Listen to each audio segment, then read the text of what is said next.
Next 241 question చూడండి. What is the pH value of 0.001 mHCl? 0.001 అంటే point తర్వాత ఎన్ని ఉన్నాయి? 1 2 3 4 ఉన్నాయి కాబట్టి ఇది 10⁻⁻⁴ వి కెన్ రైట్. ఇక్కడ ఎన్ని హెచ్లు ఉన్నవి? 1 హెచ్లు ఉన్నవి కాబట్టి H plus is equal to 1 into 10⁻⁻⁴. ఒకవేళ ఇక్కడ 2 ఉన్నాయనుకోండి, 2 ఇంటూ పెట్టుకోవాలి, 2 ఇంటూ 10⁻⁻⁴. 3 ఉంటే 3 ఇంటూ 10⁻⁻⁴ పెట్టుకోవాలి. ఓకేనా? So 1 into 10⁻⁴. So pH is equal to principle ఏంటిదిరా? Negative logarithm of H plus ions. Negative logarithm of H plus ions. Negative logarithm of H plus ions ఎంత? 1 into 10⁻⁻⁴ అన్న 10⁻⁻⁴ అన్న ఒకటే. 10⁻⁻⁴ అన్న ఒకటే. సో 10⁻⁻⁴. ఇప్పుడు log a to the power of m is equal to m log a -4 minus log 10 m log a. log 10 value ఎంత? 1. So -4 into -1 minus to minus plus 4 into 1 4 కాబట్టి pH value ఎంత? 4. So ఇది ఈ విధంగా మనం problem చేయాలి. కానీ యాక్చువల్గా ప్రాబ్లం ఏం చేయకుండా డైరెక్ట్గా ఈ నెత్తి మీద ఏది ఉంటే గది పెట్టేస్తాం. సో నెత్తి మీద ఎంత ఉంటే అంత ఆన్సర్ వస్తుంది, 4 వస్తుంది. ఒకవేళ కనుక నాకు ఇదే ప్లేస్లో H2SO4 ఉంది అనుకోండి, H2SO4 ఉంది అనుకోండి. ఇప్పుడు H2SO4 once I will explain. So H2SO4 ఇదే ప్లేస్లో H2SO4 కనుక ఉంది అనుకోండి, అప్పుడు H ప్లస్ అయాన్ కాన్సన్ట్రేషన్ ఎంత అవుతుందిరా? 2 ఇంటూ 10⁻⁻⁴ అవుతుంది. ఎందుకు అవుతుంది? ఇలా రెండు హెచ్లు కాబట్టి 2 ఇంటూ 10⁻⁻⁴ అవుతుంది. సో ప్రాబ్లం చేయకుండా డైరెక్ట్గా ఆన్సర్ చెప్పాలంటే 4 మైనస్ ఈ ముందట ఉన్నది minus log 2. So 4 minus log 2, 4 minus log 2, 4 minus log 2 value 0.3010 కాబట్టి 4లోకి వెళ్ళి 0.3010 తీసేస్తే 3.6990 వస్తుంది. అట్లా మనం చేయాలి. నెక్స్ట్ 242 క్వశ్చన్ చూడండి. What is the pH value of 0.005 m? ఏంటిది సొల్యూషన్ చూడండి. H2SO4 0.0005 H2SO4 solution. So H2SO4 solution కూడా ఇది 2 ఉంది. ఇక్కడ ఎంత అవుతుంది? ఇది 1 2 3 4 ఉంది అంటే ఇది 5 ఇంటూ 10⁻⁻⁴ అవుతుంది. సో కాబట్టి H plus ion concentration is equal to 2 into 2 ఉన్నాయి కాబట్టి 2 ఇంటూ ఇది 5 ఇంటూ 10⁻⁻⁴. సో 2 5 జా 10, 10 ఇంటూ 10⁻⁻⁴. 10 ఇంటూ 10⁻⁻⁴ అంటే 10⁻⁻³ అవుతుంది. నెత్తి మీద -3 వచ్చింది కాబట్టి ఆన్సర్ ఎంత రావాలి? 3 రావాలి. ఇది ఆన్సర్ 3 రావాలి. So answer is what? 3. So 242 answer is 3 అని గుర్తుపెట్టుకోండి. నెక్స్ట్ 243 క్వశ్చన్ చూడండి. The pH value of compound is 5. ఒక కాంపౌండ్ యొక్క pH వాల్యూ 5 ఉందట. Then the concentration of hydrogen ion is. ఇవన్నీ ఆన్సర్స్ రాంగ్ ఇవి. సో pH వాల్యూస్ ఒకవేళ 1 2 3 4 5 6 7 8 ఇట్లా ఉన్నాయి అనుకోండి, ఇది H ప్లస్ అయాన్ కాన్సన్ట్రేషన్ అయితే pH వాల్యూస్ ఇవైతే H ప్లస్ అయాన్ కాన్సన్ట్రేషన్ ఎంత అవుతుంది? 10⁻⁻1, ఇది 10⁻⁻2, 10⁻⁻3, 10⁻⁻4, 10⁻⁻5 ఈ విధంగా అవుతాయి. ఇప్పుడు 5 ఉంది కాబట్టి దాని H ప్లస్ అయాన్ కాన్సన్ట్రేషన్ ఎంత? 10⁻⁵, 10⁻⁻5. ఇక్కడ ఆప్షన్స్ ఇచ్చింది -5, 10⁻+5, 10⁻⁻5, 1/5 అని ఇచ్చినాడు. కాబట్టి ఆన్సర్ ఎంత? 10⁻⁻5. నెక్స్ట్ 244th క్వశ్చన్ చూడండి. The reagent used in the preparation of chloroform. Chloroform యొక్క ఫార్ములా ఏంటి? CHCl3. క్లోరోఫామ్ యొక్క ఫార్ములా ఏంటి? CHCl3. ఇక్కడ ఇచ్చిన ఆప్షన్స్ రాస్తాను చూడండి, ఎందుకో పర్లేదు ఇవి. CaOCl2 ఇచ్చినాడు ఫస్ట్ ఆప్షన్. సెకండ్ ఆప్షన్ ఏమి ఇచ్చినాడు?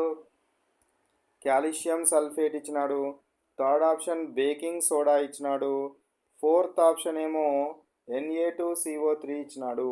సో క్లోరోఫామ్ ప్రియారిటీలో మనం యూజ్ చేసేది NaHCO3ని యూజ్ చేస్తారు. దేన్ని యూజ్ చేస్తారు?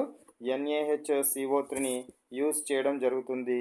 ఇంకా కాల్షియం ఆక్సీక్లోరైడ్ని కూడా మనం యూజ్ చేస్తాం. బ్లీచింగ్ పౌడర్ని కూడా యూజ్ చేయడం జరుగుతుంది అనే విషయాన్ని కూడా గుర్తుంచుకోండి. ఎందుకంటే దీని నుంచి క్లోరిన్ గ్యాస్ వస్తుంది. ఆ క్లోరిన్ గ్యాస్ మీథేన్ని క్లోరినేషన్ చేయడం వల్ల కూడా వస్తుంది. సో మన టెక్స్ట్ బుక్లో NaHCO3 ఇచ్చినాడు కాబట్టి 10th క్లాస్లో అది గుర్తుంచుకోండి. నెక్స్ట్ 245 క్వశ్చన్ చూడండి. 245 question. 245 question. 245 question.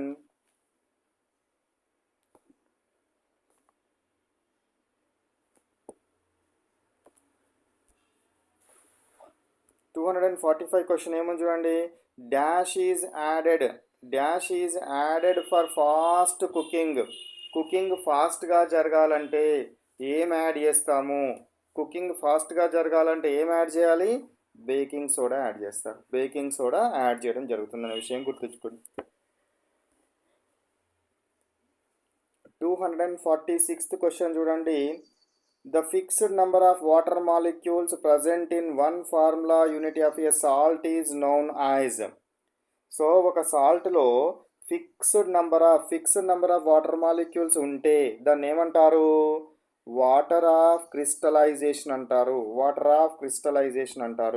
For example calcium sulphate ఉందనుకోండి, ఇలా 2H2O ఉంటుంది. అదే ఒకవేళ కాపర్ సల్ఫేట్ ఉందనుకోండి, CuSO4 5H2O ఉంటుంది. Na2CO3 ఉందనుకోండి, 10H2 ఉంటుంది. ఇట్లా fixed number of water molecules ఏమవుతాయంటే వాటి యొక్క క్రిస్టల్స్ స్ట్రక్చర్ లోపల ట్రాప్ అవుతాయి, ఖాళీ ప్లేసుల్లో ట్రాప్ అవుతాయి. దాన్ని వాటర్ ఆఫ్ క్రిస్టలైజేషన్ అంటారు. ఏమంటారు? Water of crystallisation. 247 క్వశ్చన్ చూడండి. Dash is an example of synthetic indicator. ఇందులో సింథటిక్ ఇండికేటర్ ఏంటిది? సింథటిక్ ఇండికేటర్లు ఏంటివిరా? మనకు 10th స్టాండర్డ్లో ఉన్నవి ఫినాఫ్థలిన్ ఒకటి, మిథైల్ ఆరెంజ్ ఒకటి. ఇవి రెండు synthetic indicators. Phenolphthalein answer correct. Red litmus, blue litmus, hibiscus ఇవేంటివి మరి?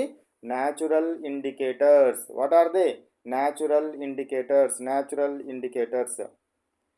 నెక్స్ట్ గో టు 248 క్వశ్చన్ చూడండి. Mixing an acid or base with water is called. ఒక యాసిడ్ని కానీ బేస్ని కానీ వాటర్ను యాడ్ చేసేదాన్ని, లేదా వాటర్ను యాసిడ్కి బేస్కి వాటర్ని కనుక కలిపితే దాన్ని ఏమంటారు? డైల్యూషన్ అంటారు. ఏమంటారు? డైల్యూషన్ అంటారు. వాటర్ని కనుక తీసేస్తే కాన్సన్ట్రేషన్ అంటారు. వాటర్ తక్కువగా ఉంటే కాన్సన్ట్రేటెడ్, వాటర్ ఎక్కువగా ఉంటే డైల్యూటెడ్. 249 క్వశ్చన్ చూడండి. The P in the pH. P అంటే ఏందిరా? పీ అంటే పొటెన్స్. పీ అంటే ఏంటిది? పొటెన్స్. పీ అంటే ఏంటిదిరా? పొటెన్స్ అంటారు, లేదా పవర్ అని కూడా అంటారు. పొటెన్స్ అంటారు, పవర్ అంటారు, పుజాయన్స్ అంటారు. ఇవి 3 టర్మ్స్ ఉంటాయి. ఇందులో మనకు 10th ఇచ్చింది పొటెన్స్ అని ఇచ్చినాడు కాబట్టి you can select as potence. Next 250 question. Higher the hydronium ion concentration, lower the dash value. Higher the hydronium ion concentration ఉంటే ఏది తక్కువగా ఉంటుంది? ఇక్కడ ఆప్షన్స్ ఒకసారి చూడండి. First option OH minus, second option H+, third option PH, fourth option POH. Okay, ఇప్పుడు hydronium ion concentration నేను తీసుకుంటాను అంటే H+ కాన్సన్ట్రేషన్ తీసుకోండి, లేదా H3O+ కాన్సన్ట్రేషన్ తీసుకోండి. సో 10⁻⁻1 తీసుకుంటున్నా, 10⁻⁻2 తీసుకుంటున్నా, 10⁻⁻3 తీసుకుంటున్నా. ఇందులో హయ్యర్ కాన్సన్ట్రేషన్ ఏది చెప్పండి? 10⁻⁻1, -2, -3? హయ్యర్ కాన్సన్ట్రేషన్ జరుగుతుంది. నెగటివ్ వాల్యూ తక్కువగా ఉంటే నెట్ వాల్యూ ఎక్కువగా ఉంటుంది. హయ్యర్ కాన్సన్ట్రేషన్ ఇది ఉంది కాబట్టి దీని యొక్క pH వాల్యూ ఎంత ఉంటుంది? 1 ఉంటుంది. ఇది లోయర్ కాన్సన్ట్రేషన్ కాబట్టి దీని pH వాల్యూ ఎంత ఉంది? 3 ఉన్నది. కాబట్టి హైడ్రోనియం అయాన్ యొక్క కాన్సన్ట్రేషన్ ఎక్కువగా ఉంటే pH వాల్యూ ఎట్లా ఉంటుంది? తక్కువగా ఉంటుంది. pH వాల్యూ తక్కువగా ఉంటుందనేది గుర్తుంచుకోండి, తక్కువగా ఉంటుందనే విషయాన్ని గుర్తుంచుకోండి.